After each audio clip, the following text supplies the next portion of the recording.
Buenas tardes. Un nuevo desbordamiento del río Bogotá provocó una emergencia en Cundinamarca y originó una alerta en varias poblaciones de la sabana de Bogotá. 150 familias debieron abandonar sus casas en Villa Pinzón por las inundaciones. El agua anegó viviendas, cultivos, 2 colegios y varias fábricas de curtiembres. En medio de la lluvia y el frío, los habitantes del municipio de Villa Pinzón pasaron la noche cuidando lo que quedó de sus viviendas inundadas. También se inundaron 2 colegios, un centro cultural, varias fábricas de curtiembres y la biblioteca pública. Terrible porque por ahora estamos acá en la carretera, no sabemos qué va a pasar porque pues tenemos la cabeza como un poco aturdida. Hacia las 9:30 de la noche los niveles del río Bogotá comenzaron a subir aceleradamente. Los habitantes de este municipio solo tuvieron tiempo para salir corriendo de sus viviendas. Ya estábamos durmiendo y cuando chovía como el sonido del río se sentía duro. Entonces salimos y ya estaba que se desbordaba. Salimos corriendo, despertamos los niños y lo primero que hicimos fue sacarlos de la casa. Las pérdidas para el municipio son millonarias. Más de 150 familias afectadas, totalmente lo perdieron todo porque pues estaban en sus casas y sorpresivamente en cuestión de 15 minutos pues tuvieron que salir intempestivamente de sus casas para salvaguardar sus vidas. Cerca de 30 personas pasaron la noche en un instituto propiedad de la parroquia del pueblo. Los demás lo hicieron recorriendo las calles de un lado a otro. Vamos a esta hora a Villa Pinzón, epicentro de esta emergencia ocasionada por el río Bogotá. El gobernador de Cundinamarca sobrevoló la zona y en directo hacemos comunicación con Juan Carlos Pardo.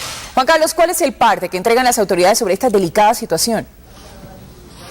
Hola Rosa María, el parte es muy delicado si se tiene en cuenta que se trata de muchas las familias que resultaron afectadas tras el desbordamiento del río Bogotá en el municipio de Villa Pinzón, al norte de Bogotá. Como ustedes pueden observar, hay más de 50 personas en este momento limpiando las calles que resultaron totalmente enlodadas, calles que hace 24 horas eran y estaban totalmente limpias. Pues sobre las 7 de la noche subió el agua del río Bogotá y esto es lo que encontramos. Vamos a entrar, yo los invito a que entremos a una de las casas que resultaron más afectadas para que ustedes se den cuenta el poder de las aguas, cómo llegó el agua acá y destruyó, arrasó con todo lo que aquí se encuentra. Doña Miriam Borges es una de las personas que vive en esta casa. Doña Miriam, ¿qué fue lo que pasó? ¿Cómo vivió la emergencia? Susto, preocupada por mis hijos. Mis animales, porque son los animales que ellos no entienden, no pueden hablar. Y lo que me importó fue mis hijos y los animales. ¿Usted lo perdió todo, doña Miriam? Sí, señor. Las camas y no tengo dónde ir a dormir esta noche con mis hijos. ¿Solo tiene la ropita? La ropita, la poquita que saqué, pero está toda mojada allí en un costal. Sí. Bueno, pues es doña Miriam Borges, precisamente una de las personas que resultó afectada, y los voy a invitar a que me sigan, porque en este momento hay una situación también muy delicada en otras viviendas que están con niños inclusive, no solo animales, sino con niños que perdieron la ropa, que perdieron absolutamente todo. Esta vivienda, como les voy a mostrar, fue totalmente destruida por la fuerza del agua del río Bogotá. Y aquí, en la parte interior, ustedes pueden observar que quedó totalmente destruida. Pero mientras tanto, vamos a conocer qué fue lo que sucedió durante las últimas horas aquí en Villa Pinzón. Desde el aire se ve cómo están las casas y fincas en los municipios de Chía y Cajicá en Cundinamarca, luego de las fuertes lluvias de los últimos días. Inundadas permanecen cientos de hectáreas en los municipios de Sopó y Suezca en Cundinamarca, luego del desbordamiento del río Bogotá. Se atendieron más de 38 eventos en las últimas 24 horas en 10 municipios. Municipios dentro de ellos está Villa Pinzón, Suezca, Chocontá, La Palma, igualmente Nocaima, Nimaima, en la misma Calera, donde las precipitaciones generaron estado de alerta, alarma, y hubo necesidad de aplicar los planes de contingencia y evacuar, para uno, salvar las vidas, dos, tratar de evitar que los vehículos fueran afectados. Zonas rurales y zonas urbanas permanecen inundadas en este momento en Cundinamarca. Las autoridades monitorean permanentemente el caudal del río Bogotá para evitar y alertar sobre emergencias. Pero tenemos que estar todos vigilantes en todos los municipios hacia abajo, Sesquilé, Suezca, Cajicá y Chía, porque en los próximos 2 días estas aguas se irán bajando. Los organismos de socorro recomendaron a la población atender los llamados de emergencia.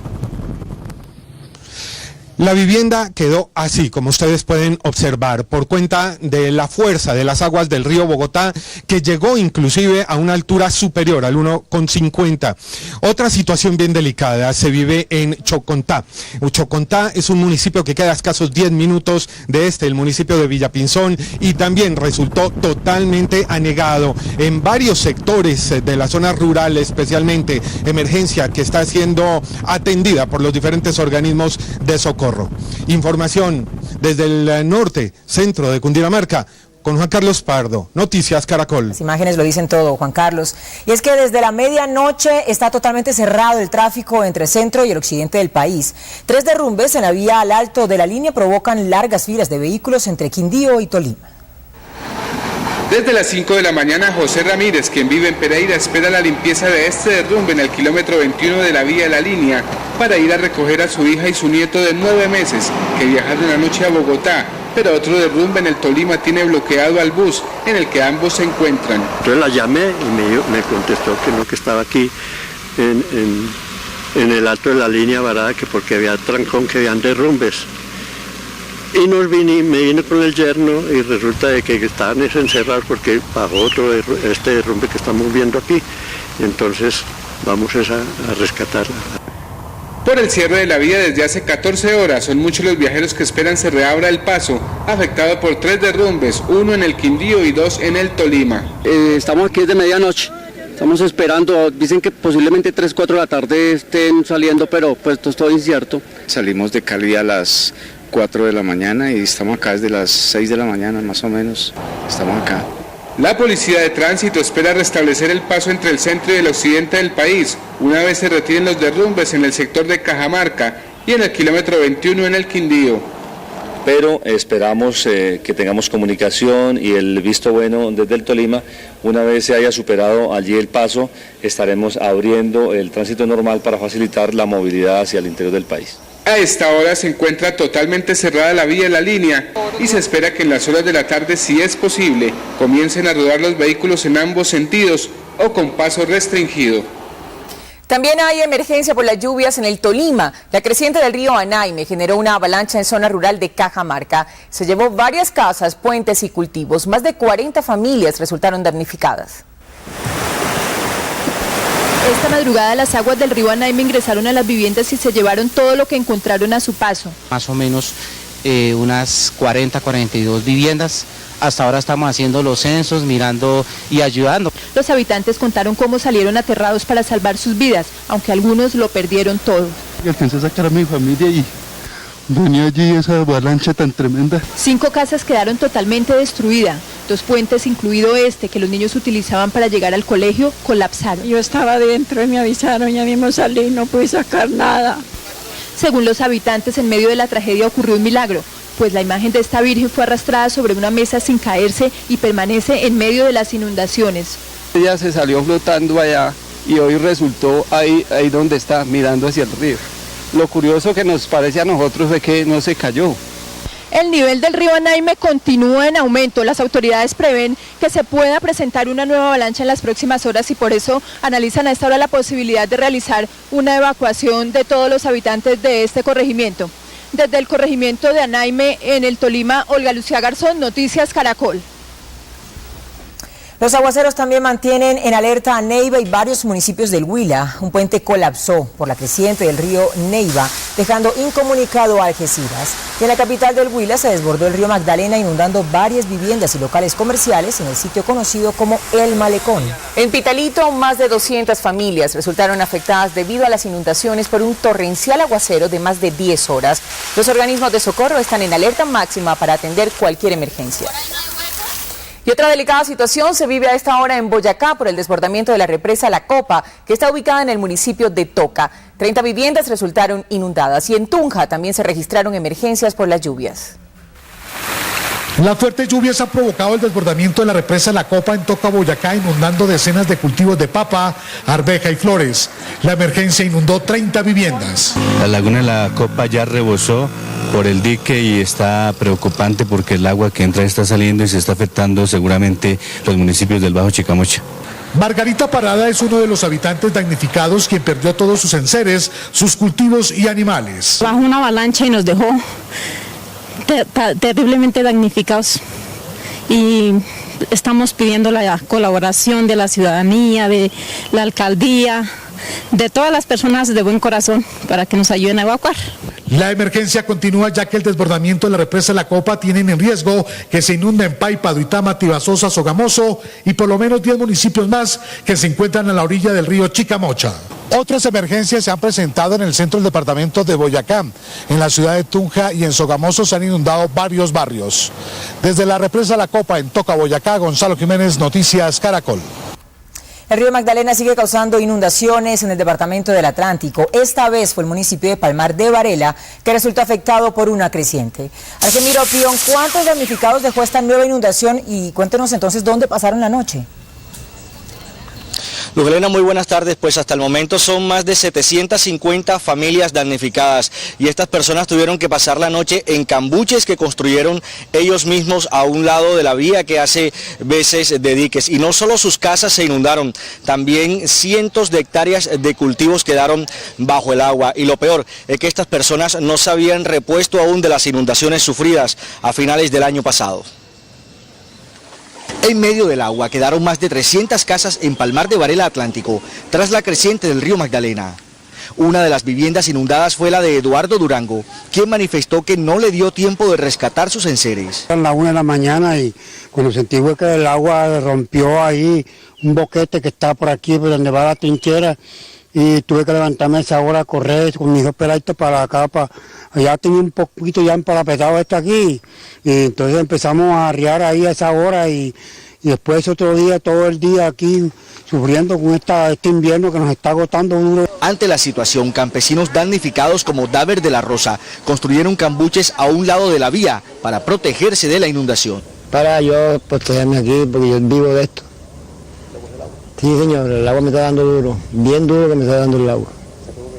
Por esta finca en el área rural del municipio de Palmar de Varela Atlántico, se puede observar cómo el río Magdalena sigue entrando con fuerza, arrasando con todo lo que encuentra a su paso. En esta zona se inundaron más de 300 hectáreas de cultivos. Esto lo arrasó las aguas del río Magdalena. ¿Se va con su canasta vacía? Me voy con mi canasta vacía. Sí, señor. ¿No tiene que vender? No tengo nada que vender. El temor se apodera también de habitantes como Luis Barrio, quien aseguró que por la forma como está creciendo el nivel del río, la inundación puede ser peor. No toman medidas pertinentes, dentro de 24 horas se va a inundar todo el pueblo de Palmar de Varela. La comunidad pidió a las autoridades reforzar los muros de contención para impedir que el agua del río Magdalena llegue hasta el casco urbano del municipio. La última medición que se hizo del nivel del río Magdalena aquí en el departamento del Atlántico indica que ya está en 7 metros con 98 centímetros y el año pasado a esta misma época se encontraba en 5 metros con 50, por eso ya las autoridades activaron todos los planes de contingencia ante este inminente riesgo de nuevas inundaciones. Desde Palmar de Varela Atlántico, Argemiro Pion, Noticias Caracol. Argemiro, gracias y seguimos con el tema del invierno. Concluyeron las obras de reparación de boquetes abiertos por el desbordamiento del canal del dique. Las obras trajeron tranquilidad entre los habitantes del norte de Bolívar que temen otra emergencia. Carlos Cataño, buenas tardes, Carlos, pero aclaremos algo. ¿Estas obras garantizan que no se presenten nuevos desbordamientos? No, Rosa María, estas obras, a pesar de lo sólidas que son, minimizan el impacto, minimizan los riesgos, sin embargo no garantizan. Ante la naturaleza no hay nada garantizado y esta advertencia la ha hecho justamente el gobernador de Bolívar, Alberto Bernal Jiménez. Bueno, esa claridad hay que hacerse a los habitantes de esta zona. Hay una tranquilidad con las obras de mitigación. El gobierno nacional con el gobierno departamental y los gobiernos municipales hemos atendido con prontitud, pero las obras hay que hacerle vigilancia permanente, hay que estar pendiente que inescrupulosos no la intervengan para llevar el agua a otras zonas y además de eso las obras más importantes, complementadas con las obras estructurales en la recuperación del canal del dique y la recuperación del río Magdalena. Veamos entonces de qué se tratan estas importantes obras que mitigan el impacto invernal aquí en el norte de Bolívar. Entre las obras de protección contra las embestidas del Canal del Dique se cuenta el taponamiento de una veintena de boquetes y el fortalecimiento de terraplenes. Hay aprobado por Colombia Humanitaria y también por los Ministerios del Medio Ambiente, corporaciones ambientales, obras complementarias. En el municipio de Mate ya se terminó todo el taponamiento de chorros menores y vamos a seguir trabajando. Las poblaciones virtualmente protegidas son San Cristóbal, Soplaviento, Arenal y Mahates, donde el año anterior se registraron más de 10.000 damnificados. Esta semana ya se empezaron a realizar esos trabajos pues para la tranquilidad pues tanto de nosotros como administradores y también de la misma comunidad. Las obras trajeron tranquilidad entre autoridades y habitantes de la zona. Duermen tranquilos, se levantan tranquilos, van a hacer su rutina diaria de trabajo tranquilos, porque no están con la zozobra de que cuando lleguen van a encontrar las aguas metidas en sus casas, ¿no? Sin embargo, la condición de alerta roja no se levanta en la zona, pues el pronóstico es de un recrudecimiento de la ola invernal. Lo que se pronostica es que vienen más lluvia y más agua, tenemos que seguir trabajando y por eso estamos cada rato con nuestros comités locales de prevención haciendo monitoreo. La propia comunidad, que no quiere repetir la catastrófica inundación del año anterior, también se sumó a las tareas de recuperación de los terraplenes.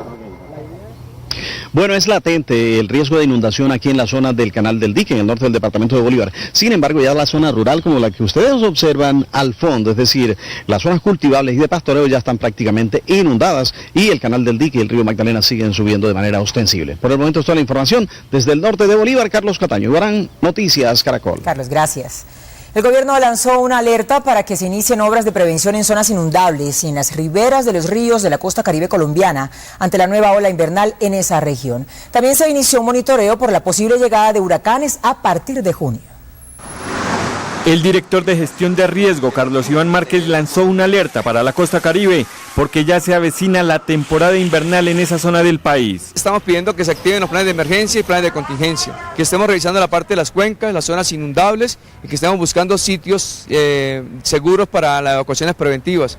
Alertó a los habitantes de las riberas de los ríos Magdalena en los departamentos de Santander, Bolívar, Magdalena y Atlántico, del San Jorge y el Sinú en Córdoba, del Cauca en Antioquia y Sucre y del Rancherías en La Guajira por posibles crecientes. Para que en estos momentos la gente que esté habitando esos sectores puedan ser ubicadas en sitios seguros. También dijo que se inició la preparación para estar alerta ante la posible llegada de huracanes en el segundo semestre de este año. La temporada de huracanes inician desde junio y terminan en el mes de noviembre. Puede darse afectación en la costa norte, especialmente en San Andrés y Providencia. Finalmente aseguró que esa entidad ha entregado 24.643 millones de pesos en ayuda a los damnificados por el invierno. En otras noticias, el presidente Juan Manuel Santos defendió desde Buenaventura su posición sobre la existencia de un conflicto armado en Colombia. En Buenaventura se encuentra Carlos Gutiérrez. Carlos, buenas tardes. ¿Qué dijo el presidente frente a este polémico tema?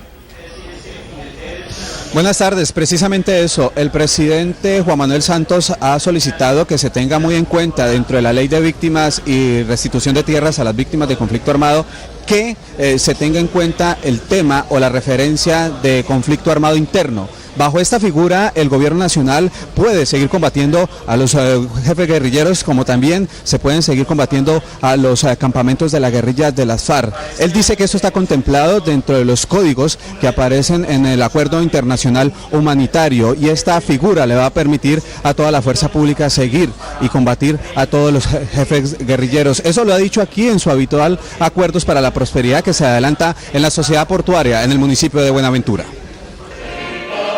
El presidente Juan Manuel Santos aseguró que dentro de la propuesta de ley de víctimas busca incluir la referencia de conflicto armado interno contemplado en los códigos del derecho internacional humanitario. Entonces, si decimos que no hay conflicto armado interno, allá nos vamos para la picota, el presidente Uribe, los señores comandantes y este servidor.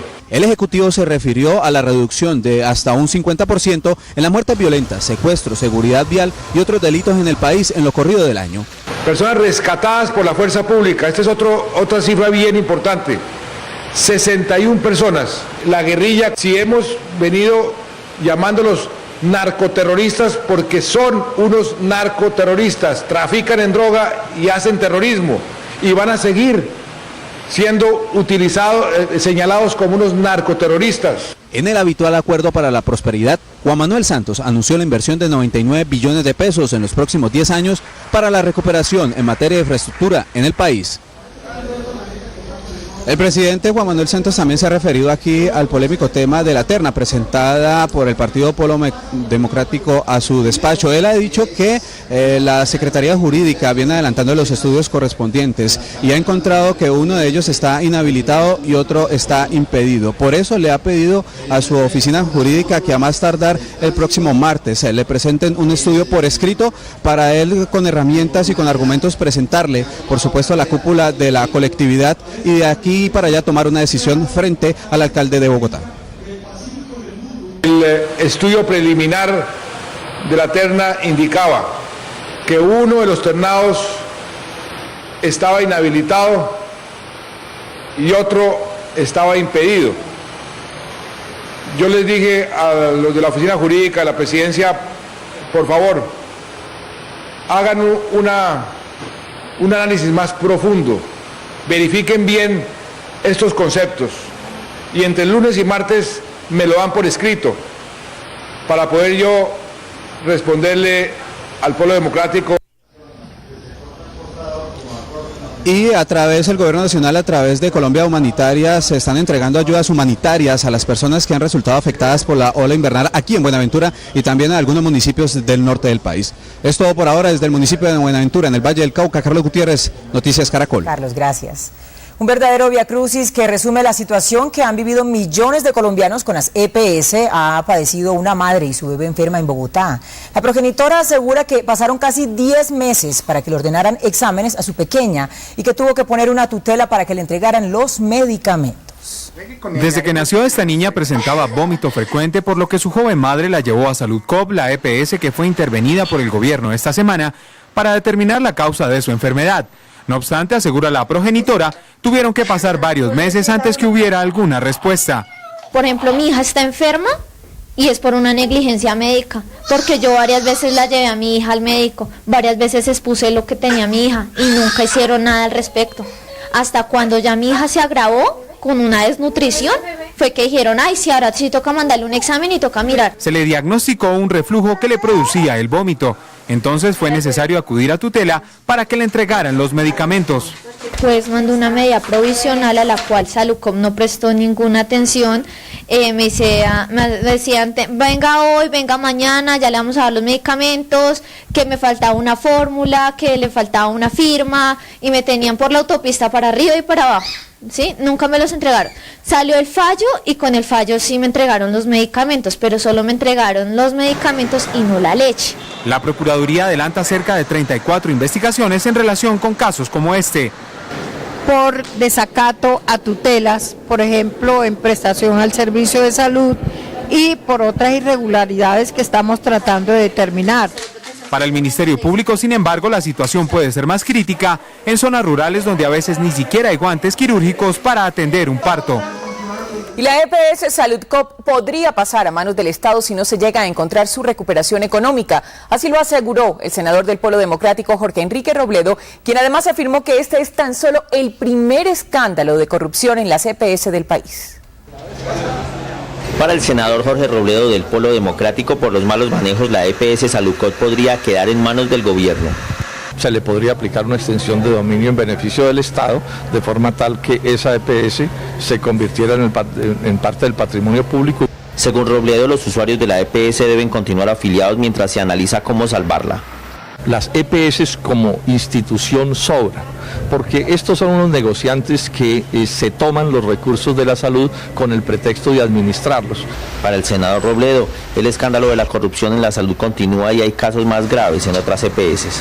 El Estado debe caer a estudiarlas todas y a investigarlas y a sancionar lo que haya que sancionar, y no sería sorprendente que se encontraran más casos iguales o peores que el de Saludcop. Asegura el senador Robledo que se deben mantener los puestos de trabajo y no se debe cerrar ningún servicio por parte de Saludcop. Desde Pereira, Freddy Gómez, Noticias Caracol. En estado crítico se encuentra el expresidente del Consejo de Cali, Hernán Darío Escobar, tras ser víctima de un atentado. En la unidad de cuidados intensivos del Hospital Universitario del Valle permanece el abogado de 57 años, luego de que sicarios le dispararan en 5 oportunidades cuando se movilizaba en su vehículo por el centro de Cali. Tras una rápida acción de la policía, fueron capturados los 2 presuntos sicarios que se movilizaban en moto, uno de ellos un menor de edad. Escobar fue candidato a la alcaldía de Cali y en el pasado defendió al narcotraficante Juan Carlos Ramírez, alias Chupeta. La Dijín de la policía extraditó en las últimas horas a 12 colombianos requeridos por las autoridades extranjeras por varios delitos.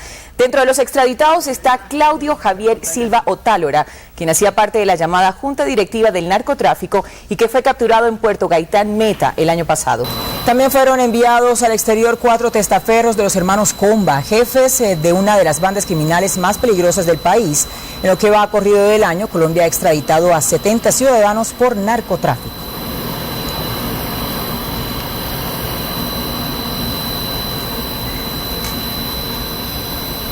Y bien, es hora de las noticias internacionales con nuestra compañera Julieta del Río. Definitivamente la muerte de Osama Bin Laden sigue generando reacciones en todo el mundo. Julieta, buenas tardes.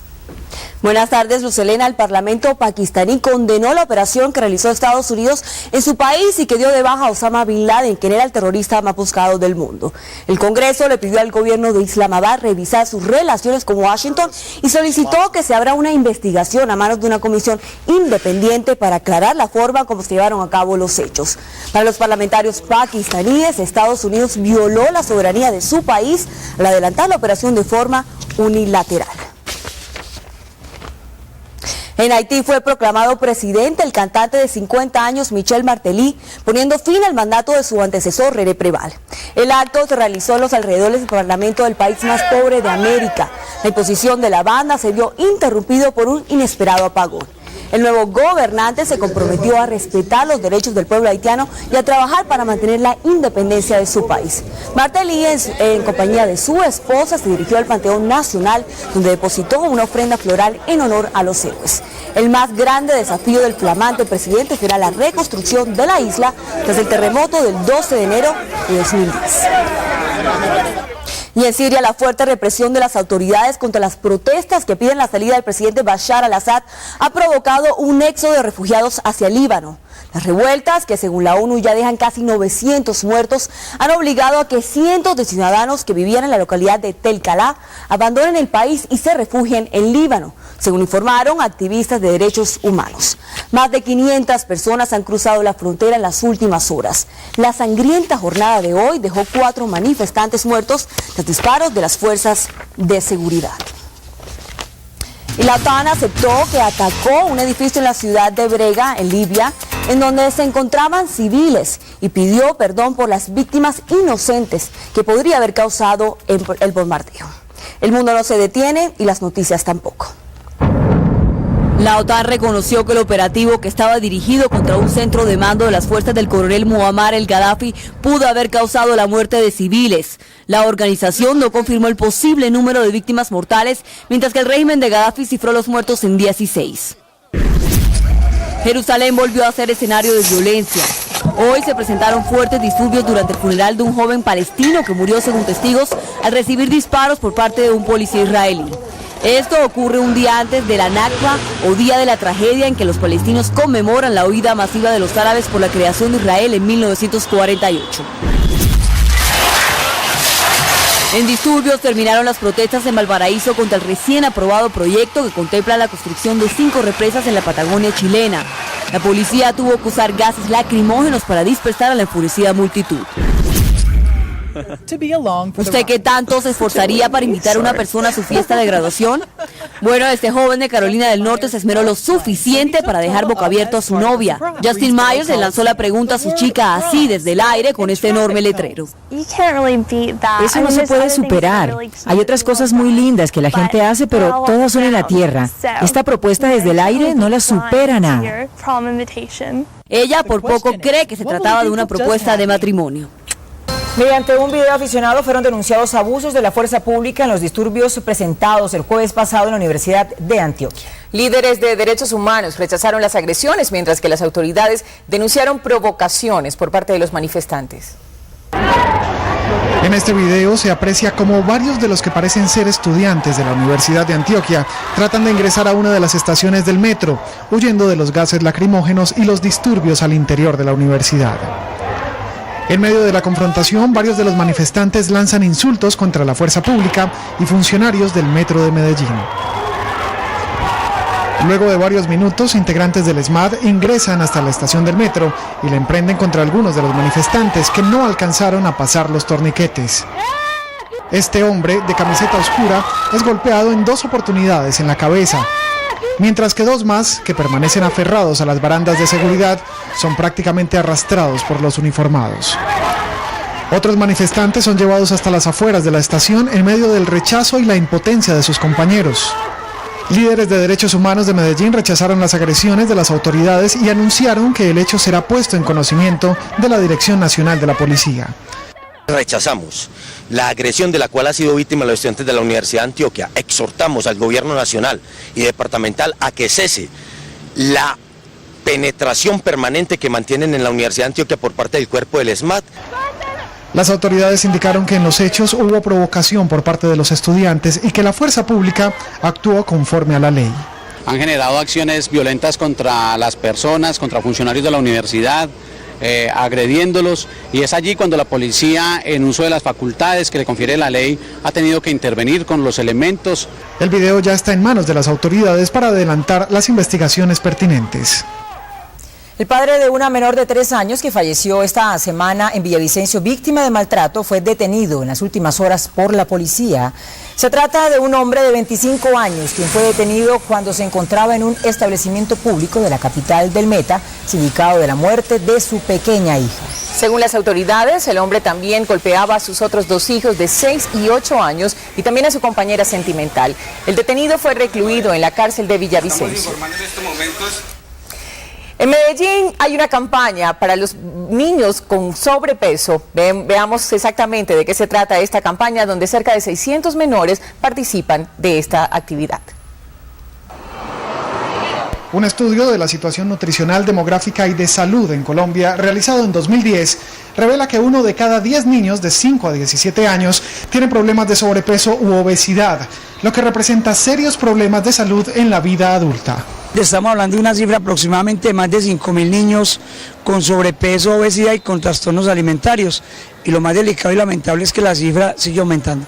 Es por eso que el Instituto Colombiano de Bienestar Familiar y la Fundación Gorditos de Corazón realizan en Medellín la campaña de detección y prevención de la obesidad para niños y niñas menores de 5 años. Es muy importante que las personas, la familia y todos los que tienen niños a cargo empiecen a evaluar si estos niños están presentando signos de sobrepeso y obesidad. La jornada es atendida por profesionales en nutrición y se realizará hasta las 5 de la tarde en la Unidad Deportiva Atanasio Girardot de Medellín.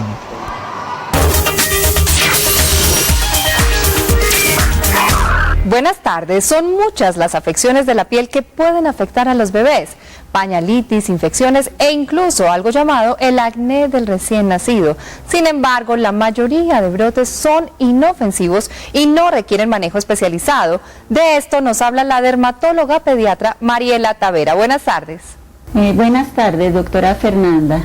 Los recién nacidos pueden presentar un sinnúmero de lesiones en la cara y en el cuerpo. Los más frecuentes aparecen en los primeros días de nacido, pero son brotes fisiológicos, es decir, que la mayoría lo presentan, que no significan nada malo, que son transitorios y que ceden por sí solos. Generalmente no necesitan tratamiento. Sabemos que es una situación angustiante para muchos papás, pero ante todo deben tener claro lo que se puede y no se puede hacer en estos casos. Sus consejos, doctora Tavera. Bueno, se deben realizar las medidas generales, que es la limpieza con jabones muy suavecitos, idealmente sustitutos de jabón. No automedicar los niños, no utilizar remedios, porque esto puede ser contraproducente. Y si se tiene alguna duda, pues consultar al especialista. No aplicar lociones, jabones perfumados, que pueden ser factor irritante importante. Doctora, ya para despedir, las señales de alarma. Bueno, debemos preocuparnos cuando el brotecito que presentan los niños se vuelve inflamado, de pronto rojo, con con pus, con secreción, o que el niño ya se sienta muy incómodo, que uno vea que está alterado como su estado general, esos son signos de alarma que es mejor que consulten al especialista. Doctora, gracias y feliz tarde. En la higiene diaria de los bebés, eviten los estropajos, acostúmbrense a hidratarles la piel con una crema suave y tengan en cuenta que su ropa y sábanas deben lavarse con jabón para ropa delicada y enjuagarse muy bien para que no queden restos del detergente. Hasta aquí nuestra cita. Feliz tarde.